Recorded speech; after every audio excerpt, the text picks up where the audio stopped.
예, 제 손등이요. 엉망입니다.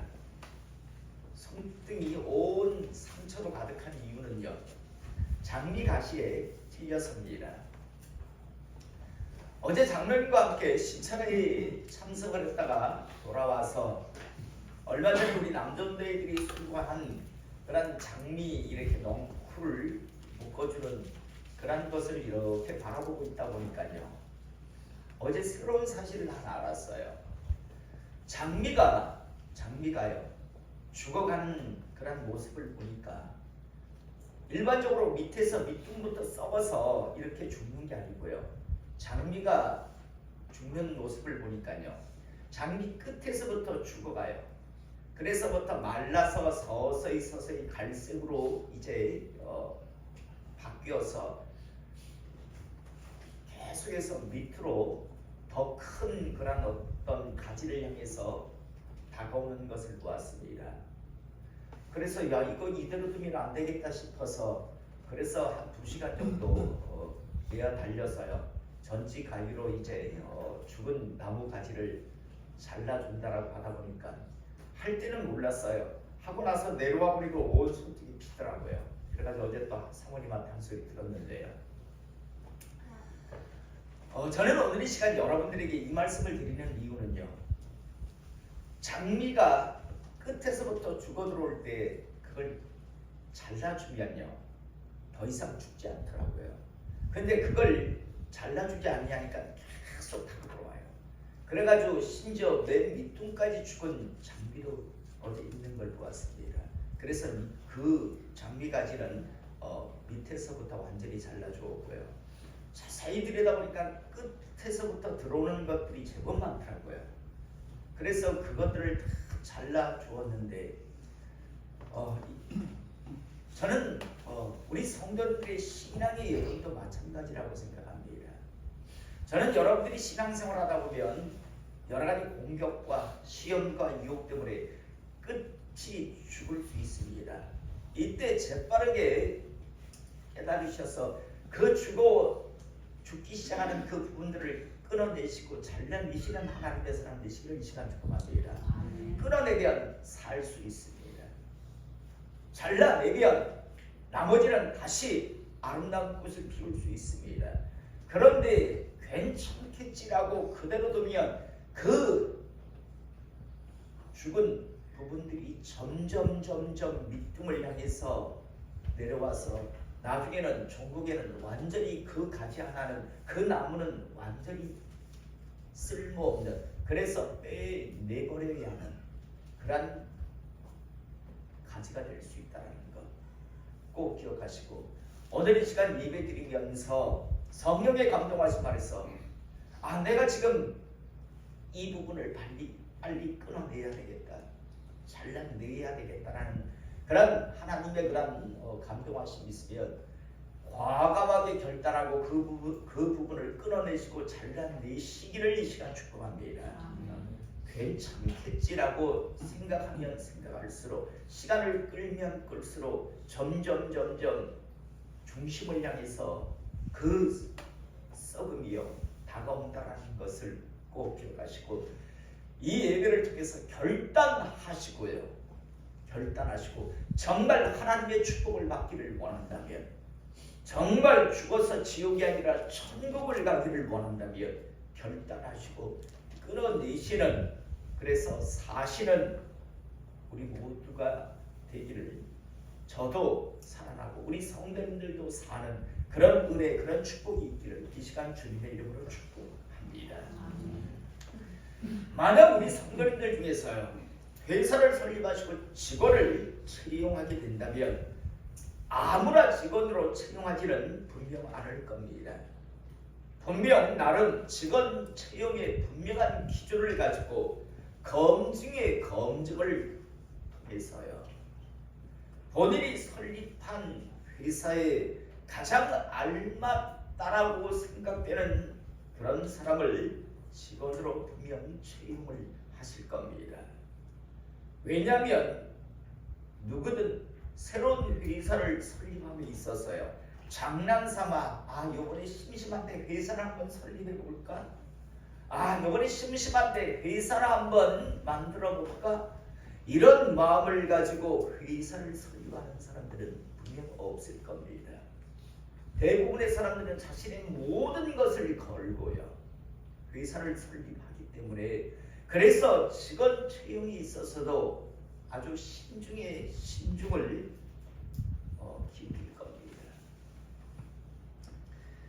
이런 모습이요, 하나님의 일꾼으로 쓰시는 하나님의 그런 사람들 역시도 하나님께서는 그냥 어중이 떠중이요, 모르겠다, 제가 한번 써볼까, 이런 식으로 하나님은 자신의 일꾼을 부르시고 쓰시는 그런 경우는 없다는 걸 우리는 성경을 통해서 분명하게 보게 됩니다. 다시 말해서 하나님께서는요, 자신의 사람으로, 자신의 일꾼으로 사용하는 사람을 아무나 어중이 떠중이 불러서, 그리고 그들에게 사명을 주어서 하나님께서 축복하시고 또 그들을 사용하시는 그런 예를, 그런 경우를 우리는 성경 속에서 전혀 찾아볼 수가 없다는 겁니다. 오히려 멋진 일꾼이구나라고 해서 맡겨주었는데 시간이 지나면서 오만 방자 교만을 떠니까 심지어 그 직분을 빼앗는 경우는 있지만요, 준비도 안 된 사람에게 그냥 직분을 맡기고 사명을 맡겨서 그렇게 일을 시키시지는 않는 하나님이라는 것을 우리는 성경을 통해서 보게 되는데요, 오늘 우리가 읽은 본문 말씀 역시도요, 하나님께서 왜 야곱에게는 12명의 아들이 있었는데 그 중에 특별히 요셉을 사용하셨을까? 우리는 오늘 이 말씀을 통해서요, 그 이유를 알게 됩니다. 저는 오늘 이 시간 이곳에서 예배드리는 우리 성도님들이 이 시대에 수없이 많은 하나님을 믿는다라고 하는 사람들이 있지만, 바로 여러분들이, 여러분의 가정이 하나님으로부터 크게 쓰임받고 축복받는 그런 하나님의 사람과 가정 되기를 이 시간 축복합니다. 나아가 그런 사람, 그런 가정이 모인 교회가, 저는 우리 세계로 교회가 되기를 원합니다. 야곱에게 12명의 아들이 있었어요. 야곱에게 아들이 하나밖에 없어서 하나님께서는 요셉을 쓴 게 아니고요, 아들은 참 많았는데 하나님께서 요셉을 특별히요 쓰시고 사용하시는 것을 우리는 성경을 통해서 보게 되는데요, 저는 다시 한번 이 시대 요셉과 같이 하나님 앞에 쓰임받는 하나님의 사람 되시기를 이 시간 축복합니다. 오늘 우리가 읽은 본문 말씀 1, 2절을 보면, 야곱이 가나안 땅 곧 그의 아버지가 거류하던 땅에 거주하였는데 야곱의 족보는 이러하니라. 요셉이 17세의 소년으로서 그의 형들과 함께 양을 칠 때 그의 아버지의 아내들 비라와 실바의 아들들과 더불어 함께 있었더니 그가 그들의 잘못을 아버지에게 말하더라 라고 오늘 말씀이 나옵니다. 많은 분들이 오늘 이 본문의 말씀을 가지고 이렇게들 이야기합니다. 요셉은 정말 많은 장점을 가지고 있는 그런 하나님의 사람이었지만, 그래도 요셉도 인간인지라 이러한 약점, 이러한 부족한 점을 가지고 있었던 사람이다 라고 그렇게들 이야기합니다. 요셉도 인간 아니었느냐, 그러니 이런 약점이 있었고, 그래도 그런 약점이 있는 사람을 하나님께서 쓰셨듯이 우리도 약점이 많은 사람들이다, 그렇지만 하나님으로부터 쓰임받을 수 있다 라고 그렇게들 말씀하는 것을 한 번씩 듣게 되는데요, 여러분, 저는 완전히 반대라고 생각합니다. 요셉에게 이런 약점이 있고 이런 부족함이 있지만 하나님께서 의대로 사용하셨다가 아니라, 오늘 이 본문의 말씀은요, 요셉에게는 이런 장점이 있었다, 요셉에게는 이런 특별한 점이 있었기에 하나님 요셉을 12명의 아들이 있는 그런 12명의 아들 중 요셉을 특별히 사용하신 것이다라고 하는 바로 그 이유를 말씀하고 있는 것이 오늘 1, 2절의 말씀, 특별히 2절 중반에 요셉이 17세의 소년으로서 그의 형들과 함께 양을 칠 때 그의 아버지의 아내들 비라와 실바의 아들들과 더불어 함께 있더니 그가 그들의 잘못을 아버지에게 말하더라. 이 말씀이 바로 하나님께서 요셉을 쓰실 수밖에 없었던 근거의 말씀, 장점이고 강점이라고 저는 여러분들에게 말씀을 드립니다. 저는 오늘 시간 다시 한번 이 시대에 요셉같이 쓰임받기를 이 시간 축복합니다. 오늘 이 말씀을 보면요, 왜 하나님께서 요셉을 특별히 사용하셨는가 그 이유를 알 수 있는데, 오늘 특별히 이미 말씀드린 것 같이 요셉이 형들의 과실, 잘못된 일을 아버지에게 말하였다라고 하는 것이 왜 요셉에게 있어서 장점이고 요셉을 하나님께서 크게 쓰셨는지 그 근거의 말씀이 되는가 하면요, 첫 번째로 요셉은요, 선과 악, 옳음과 틀림을 분명하게 구별할 줄 아는 사람이었습니다. 저는 솔직히 예전에요, 나는 선과 악, 옳음과 틀림을요 분명하게 구별할 줄 아는 사람이다라고 자부했었습니다. 그런데 요즘 저는요, 솔직히 무엇이 옳은 것이고 무엇이 틀린 것인지, 무엇이 선이고 무엇이 악인지 솔직히 잘 모르겠어요. 세상 속에서는요. 얼마 전에 보니까요, 자신의 아내가 다른 남자의 품에 안겨 있었어요. 그걸 본 남편이 아내의 뺨을 쳤어요. 그런데 감옥에 간 건 아내가 아니고 보니까요, 남편이더라고요. 아내의 뺨을 때렸다고.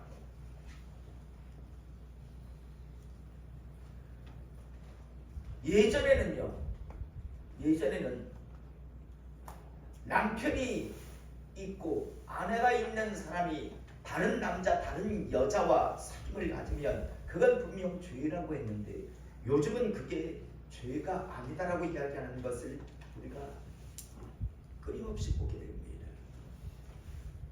예전 저희 때는요, 학교에서 선생님한테 매를 맞을 때도 많았습니다. 그런데 요즘은요, 학교 선생님이 아이에게 이놈아 하고 꿀밤을 주면 그건 폭행죄가 성립이 돼서 문제가 되더라고요.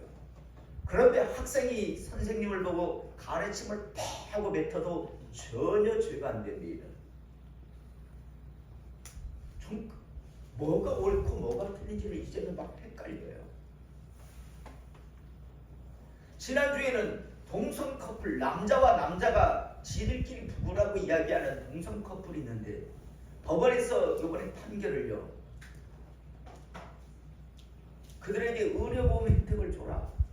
어떤 한 배우자 중에 한 사람이 직장을 다니면 같은 동성이라도 일반 가족들에게, 부부에게 주는 그런 의료보험 공단에서 주는 그런 여러 가지 그런 피부양자의 자격을 이제 주는 것이 맞다라고 그렇게 판결을 내렸어요.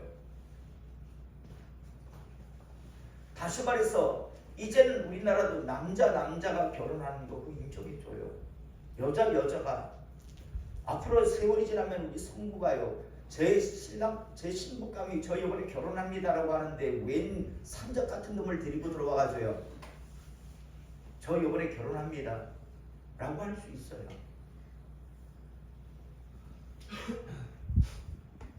그런데 부모가 말릴 방법이 없어요. 부모가요. 예전에는 저희 아들이 잘못했을 때 매를 댔어요. 요즘은 매대면 무슨 정말 파렴치한 인간 같지 않은 인간으로 요즘은 막 신문에 나오고 난리가 나잖아요.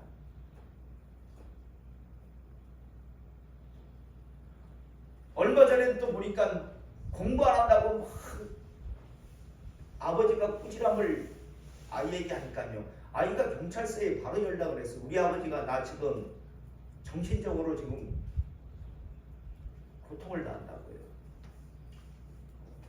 아니 뭐가 옳고 뭐가 틀린 게 예전에는 제가 잘 구분을 했는데 요즘은 모르겠어요. 남편이 분명 이상한 짓을 하는 것 같아요. 다른 여자를 사귀는 것 같아요. 그래서 뒤따라가요. 걸리면 큰일 납니다. 허건사님 혹시 장로님이 이상해도 뒤따라가면 안 됩니다. 안 된대요. 뭐 예전에는 현장을 덮치니 안 된대요. 그러니까 죄짓기에 너무 최적의 여건 조건을 지금 세상은 자꾸만 만들어주고 있어요. 여러분 요셉이 살 때요. 요셉이 살던 시대 그때는 뭐 성결하고 거룩한 그런 시대였을까요? 그때 역시도 나름대로 여러 가지 죄악들이 있었던 시대입니다. 오늘 읽었었던 말씀 중에서 잘못을 형들의 잘못을 이라는 말씀에서 이 잘못은 히브리어로요 라라라고 하는 그런 말인데 뜻이 무엇인가 하면 나쁜, 사악한, 잘못된 이런 뜻을 가지고 있습니다. 형들이 지금 나쁜 짓을, 사악한 짓을, 잘못된 행동을 하고 있었습니다. 여러분 요셉이 그걸 이게 잘못된 일인지 사악한 일인지 나쁜 행동인지를 구분하지를 못했다면 어떤 행동도 하지 않았을 거예요. 어쩌면 형 나도 끼워줘. 여러분 무슨 거룩한 이 형들이 찬양을 했을까요? 아니면 어떤 다른 사람을 돕는 일을 했는데 오늘 성경은 잘못된 일을 아비에게 고하다라고 말씀하고 있는 걸까요? 분명 어떤 추잡하고 더러운 짓거리를 형들이 하고 있었어요. 그런데 요셉은 그게 추잡하고 더럽고 악한 행동이라는 것을 구분할 줄 알았다는 겁니다. 구분할 줄 몰랐다면 형 나도 끼워줘. 그거 재밌겠는데 나도 끼워줘. 나도 할게. 자기를 동참시켜달라고 했을 겁니다. 그런데 요셉은요 분명하게 분별하고 구분할 줄 알았습니다. 저건 해서는 안 되는 일이요. 저건 악한 일이고 저건 나쁜 일이라는 것을 그는 분별하고 구분할 줄 알았습니다. 그거 뭐 쉬운 거 아니에요 라고 하지만 여러분 대부분의 사람들은요 그거 구분 못합니다. 못하기에 자기도 똑같은 짓을 하려고 동참하려고 하죠. 저는 오늘 시간 우리 성도님들이 요셉과 같이 하나님으로부터 축복받고 쓰임받기를 이 시간 축복합니다. 그러기 위해서는요 선과 악, 옳은과 틀림을 구분할 줄 알기를 이 시간 축복합니다. 그 기준은 하나님의 말씀입니다.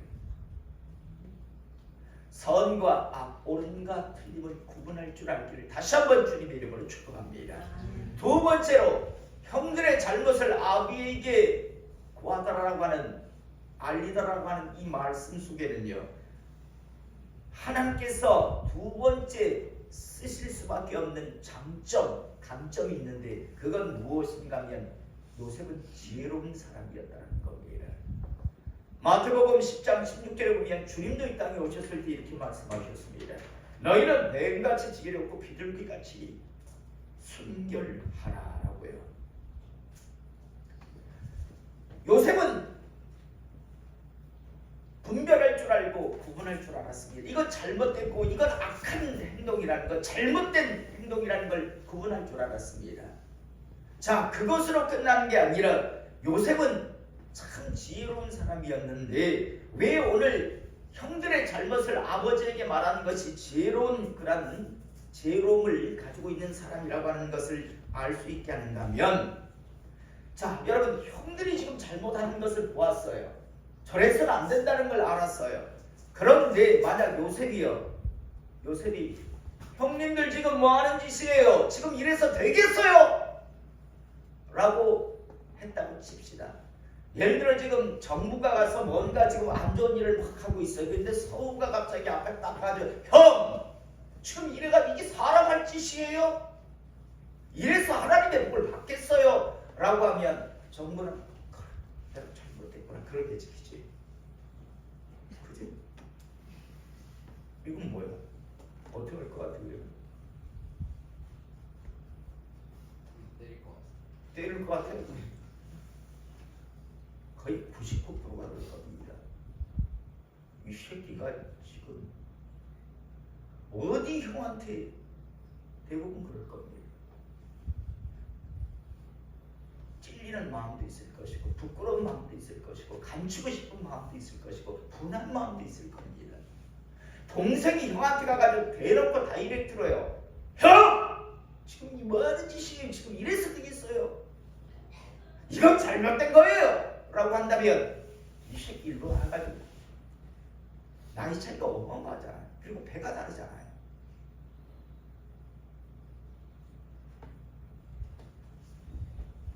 잘못된 행동을 고쳐주려면 우리 서우는요 아버지한테 이야기해요. 그러면 성부의 아버지 최재호 집사님께서 불러 앉혀놓고 성부야 이래서 되겠니? 아버지 칠래? 동생 치듯이 아버지 칠래? 그럴 인간은 없어요. 그럼 들어요. 동생이 가서 다이렉트로 형한테 가면 100% 내 밖에 안 돌아와요.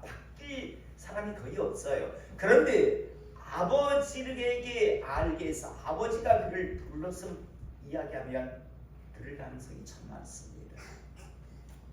여러분 지금 요셉은요 아싸 형들 이번에 혼나기를 원하는 그래서 가서 지금 고작질을 한 게 아니고요. 지혜로웠기 때문에 자기가 직접 형들에게 말한 게 아니라 아버지에게 가서 말한 겁니다. 그래서 오늘 이 말씀은요 요셉의 단점이 아니라 요셉의 지혜로움을 지금 말씀하고 있는 말씀입니다. 저는 오늘 시간 우리 성도님들 역시도 요셉과 같이 하나님으로부터 지혜로운 그런 하나님의 사람 될 수 있기를 시간 축복합니다. 지혜로움에 대한 은사, 지혜의 은사를 받으셔서요 참 지혜롭기를 원합니다. 살다 보면 다 지혜로운 것 같지만 참 미련하다, 참 어리석다라는 그런 사람들이 아니 지금 저 길을 계속 멈추지 않고 가면 저 끝에 무슨 결과가 뻔히 보이는데 그래서 하나님의 말씀에 근거를 가지고 말씀을 드려도 멈추지 않고 가는 사람들이 있어요. 결국 멸망으로 결국 지옥을 향해 가는 사람들을 참 많이 보게 됩니다. 저는 다시 한번 요셉이 가졌던 첫 번째 옳고 그름에 대한 분별함이 우리 성도님들에게 있기를 원합니다. 두 번째로 하나님 주시는 지혜로움이 있기를 원합니다. 요셉은 지혜로웠습니다. 야! 이러지 않았습니다. 아버지한테 가서 아버지 형들이 지금 이런 일들을 하고 있네요. 아버지 좀 멈춰주게 해주세요. 지혜롭잖아요. 그 다음 세 번째로요. 오늘 이 말씀은 요셉은 참 형제들을 진실로 사랑하는 사람이었다. 참 사랑이 있는 사람이었다는 것을 알게 됩니다. 여러분 요셉은 우리가 잘 알다시피 라헬의 아들이었습니다. 그리고 그 엄마는 이미 죽었습니다. 가나안 땅에 오는 도중에. 그리고 지금 나머지 형들은요 12명의 형제 중에서 요셉은 11번째 아들입니다. 10명이 다 형이라고요. 그런데 배가 다른 형들이에요. 엄마가 다른 형들이라고요. 여러분 예를 들어 요셉에게 사랑이 없는 사람이고 미움과 시기와 질투, 증오의 그런 마음으로 가득 찬 사람이었다면 요셉의 형들이 지금 분명 저러면 안 되는데, 저 악한 행동인데. 그런데 그걸 보면서 분별을 했어요. 그런데 머리는 좋아요. 아, 저거 하는데 그 다음 무엇이 없어, 사랑이 없었다면요, 아마 요새는 가만히 뒀을 겁니다. 아버지한테 이야기 안 하고 가만히 두면 결국 그 형들은 아버지에게 시간이 갈수록 이쁨을 받을까요? 미움을 받을까요?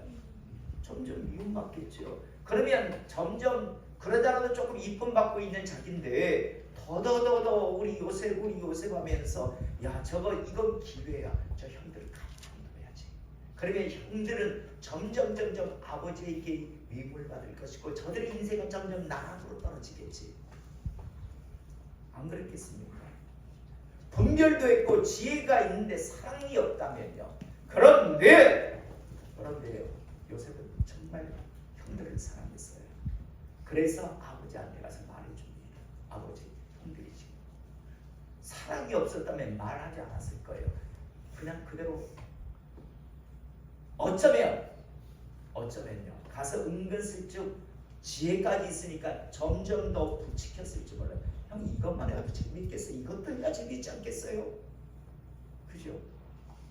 그러면서 점점 더 형들을 죄짓게 했을 겁니다.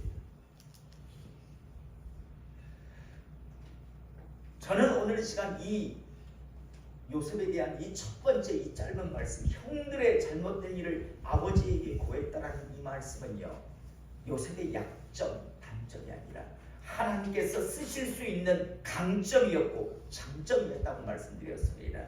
저는 오늘 시간 이 시대에 우리 모두가, 우리 가정들이 모두 이렇게 요셉과 같이 쓰임 받기를 다시 한번 축복합니다. 그 이유 첫 번째는, 요셉은 어땠다고요? 분별할 줄 알았습니다.